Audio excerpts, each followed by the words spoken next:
CompTIA ITF Plus Complete Training Course. Exam Objective 3.1 Explain the purpose of operating systems. Device management.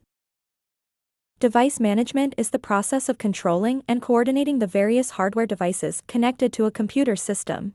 It is a vital function of the operating system that enables it to recognize, configure, monitor, and interact with hardware components such as printers, graphics cards, network adapters, and storage devices.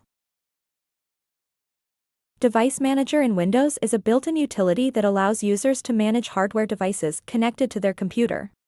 It provides an intuitive graphical interface to perform various device-related tasks, to include viewing device information, updating device drivers, enabling and disabling devices, troubleshooting device issues, and facilitating device removal.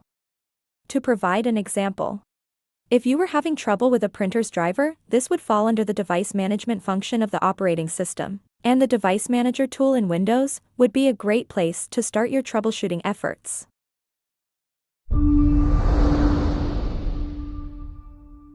Thank you for watching.